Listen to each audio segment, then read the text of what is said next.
crazy. I can't believe Jesus and Havertz are the strikers at this club 5 years in, bro. I still can't believe that, man. It's absolutely somehow crazy. we're second in the league. Like, this is madness. That's the thing. We've got such a good platform and we're wasting it. Yeah, we are wasting it, man. We've sorted ourselves out defensively, to be fair. I know this season has been a little bit sort of up and down, but when you look at what we've got on paper, and if you looked at as a manager that would be happy with what they've got, I think they'd be quite happy with the back five. I think they'd be quite happy in midfield with everyone that's fit. But I think they're still looking at potentially a left eight, a striker, a winger, and maybe a left back to complete this side. We're still looking at that 5 years on. Come on, man. It's crazy. Let me bring these two in, man, because there's rumours that we might be looking at these two as their last contract comes to an end. There's rumours today that Jorginho might be linked with Brazil. I think Palmeiras are looking at trying to get him. What would you do with Partey and Jorginho? Would you offer them both a contract extension? Would you sell both of them and replace them? What are you at, bruv? It's a techie one because, like, if Arsenal moved the way I wanted us to move, and I know maybe not necessarily better than Partey, but someone that's a level, someone that's a game changer, and I had complete confidence that we're going to go do that, fair enough. Obviously, Partey's form, I do think, you know, the way he's performing in the last year of his deal, he's staying fit. He's probably, give or take, been our best player this season, but him, Saka, a couple of others could lay claim to that. A part of me wants to keep him. But how many times have we seen that a man plays out of his skin in the last year of his deal, he signs a new one, he starts getting injured, he's cashed out. I'm leaning towards more keeping Partey than Jorginho, if I'm honest. But I think the club will just say, you know what, it's a chance to get significant wages off the wage bill. Like what, Jorginho, I don't know how much he's on, but he's got to be on something decent. The same goes for Partey. If, and a big if, you get Zinchenko and Jesus gone. Got to remember, Tini's on 100k and Nelson as well. So I think the club will just do the austerity measures. I'll keep Partey. I'm leaning more towards keeping him right now, if I'm honest. Jorginho, I like you, but unless you want to be a coach, we can't keep both of you in it. Like in an ideal world, you'd have Declan Rice, Partey in the squad, a next game changing 8, and you've got Moreno as part of the squad when need be. But it's a myth, man, big myth. And big up Lewis Skelly, he could be involved in that convo as well. He really could, man. I've been really impressed with him. Look, I think we've got a situation where we might need a 6 and an 8 if we get rid of them both. I think right now we need 1. If we get rid of them both, we're going to need 2. I know that sounds obvious, but it's just logical. For me, I believe that we need an 8 anyway. So to actually get rid of 2 more and bring in an 8, we might need to bring in another one at least. So look, Jorginho and Partey, I think it essentially means what they want to do. If they both want to stay at the club for another year, then I think they've signed a contract that probably is on less than what they're on now. They're not going to get the wages they're on now. They're not going to at the age that they're at, and the kind of reliability that they've got where they come to the decline as a footballer soon. You don't want to be putting them on 3-year deals. So for me, I just think you give them a 1-year extension and you lower their wages if they want to stay. If not, they want to go, they go. And we've got to go and get a 6 and an 8, like a Zubimendi and a De Jong. It's got to be that level of players. Even Douglas Luiz. I see the link. I see why it was linked with him now. Yeah, man. I see that earlier, actually. Let's talk about that because I was going to bring it on to another player, and that's exactly who it was, man. Douglas Luiz. Alone, bro. Alone, they're saying. That would be a no-brainer. 26 years old, Brazilian international. Talk to me, man. I would do it. I just feel Arteta's not going to be on it because what? You've got Jorginho, Partey, Declan Rice, Moreno. Arteta doesn't need to be asked twice to put Havertz in midfield. You do have Lewis Skelly and Ethan and these guys in theory. He's not going to do it. He's not going to do it. He's not going to do it. I would love Douglas Luiz because now I see why I was linked with him. You know how we kind of make Declan Rice play the 8 and 6s? I think you don't do that with Rice. You make him play a 6.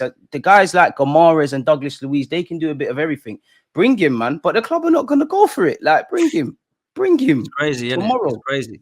Lil Tim's has come up with 2 great names, man. Zubimendi and Fabian Ruiz. But that bring them. I'm desperate. Bring them.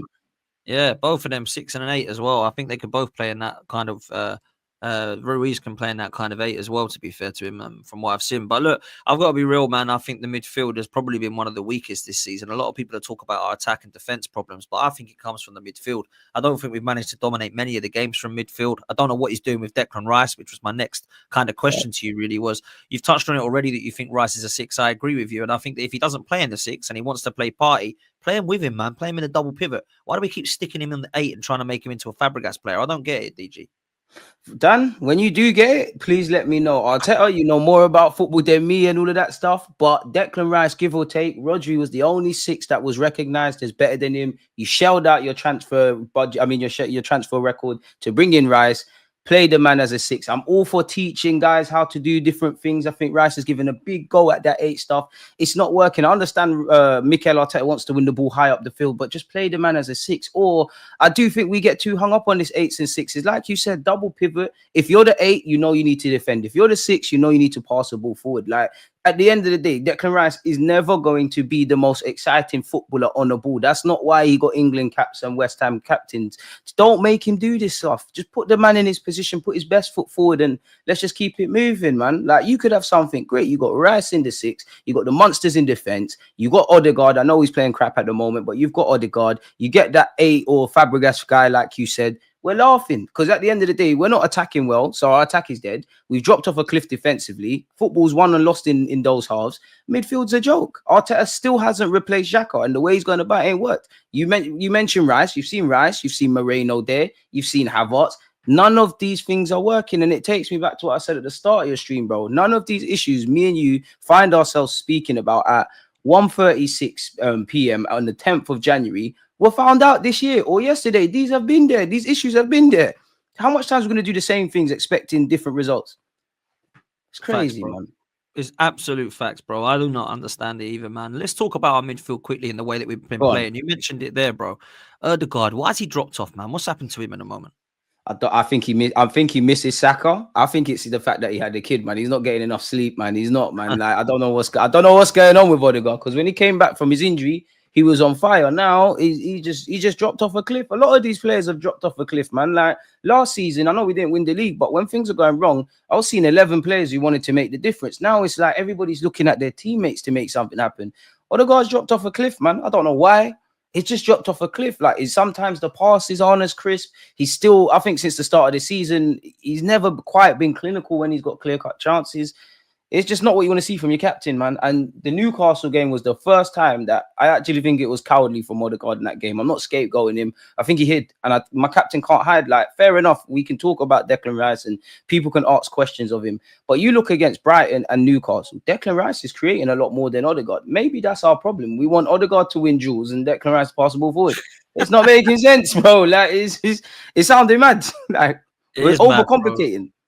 It is mad. Look, I'm not going to sit there and start slating Odegaard too much just yet, because he has come back from an injury and illness. So I'm not going to start getting on his case. But 2 assists is not good enough for this season when you're halfway through it. Yes, he was out for a long period of time, but he's got to do better than that, right? So I'm looking at Odegaard's performance and I'm looking for more.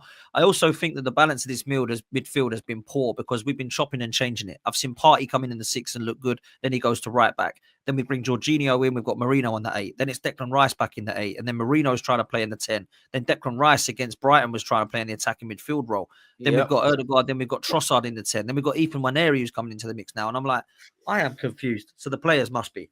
And we had this last season. We kept chopping and changing. You can't help injuries, right? You can't help that. I get that. But there needs to be 11 players. And then another 11 players you have that backs up every single position, and everyone knows what's going on. So you have your backup to Saka, you have your backup to Saliba, you have your backup to Odegaard. And I don't think we've done that. I think we've got too many players that are versatile, that play a little bit of everywhere. And that's not good great at one thing, yeah. Brother, there's no sustainability with stuff like that. You know what I'm saying? So this left-hand side, for example, we've had a different left back in the last 3 years. We've had a different left 8 in the last 3 years. Like you say, we've not replaced Xhaka. And we've got a different left winger. It's either Trossard or Martinelli. And I don't know, man. I just feel like there's too much going on, bruv. There's not enough sustainability for me, so I need to be looking at that. Let me throw this at you, because a lot of people have been talking about this, and I have as well. We've become so boring to watch. Why is that? That's got to be an Arteta style thing, bro. It is an Arteta thing. Like, don't get twisted. Unpopular opinion, I don't think from minute 0 to 90 you can just fly forward, play great attacking football. You can even see Klopp's evolution and kind of changing that. I just don't feel there's any life. I feel it's too scripted, and obviously the players need to step up. But has Arteta, because he's micromanaging everything down to a T, there's no scope for that healthy randomness, or the players to have that healthy randomness? Because that's what intrinsic play in the final third is. It's, if me and you are up front, I know Dan likes to make the running behind. I'm going to pop the ball into the channel without even looking at you. It's far too scripted. So yeah, like, there's one thing to talk about recruitment, but there is coaching flaws. You mentioned we've been chopping and changing on the left. We've all said if something happens to Benjamin White or Saka or Odegaard on the right, there's issues. We all know if a team is half decent defensively and go into mid and low blocks and compact, we're already pissed, pardon my language, from there. So 100% is coaching. And for me, like with the Everton game, we don't go up the gears. It's like, we're kind of playing the same way whether we win, lose, or draw. You never really see us play a bit sharper. And even the Newcastle game, it looked like our players were cracking a bit mentally. Like, obviously, you're going to be upset if you don't get rest decisions, but we looked like we were not down in tools, but we were really upset about things. So a lot of it is down to coaching, Dan, man. A lot of it. Recruitment's only half the job. Like, obviously, if we got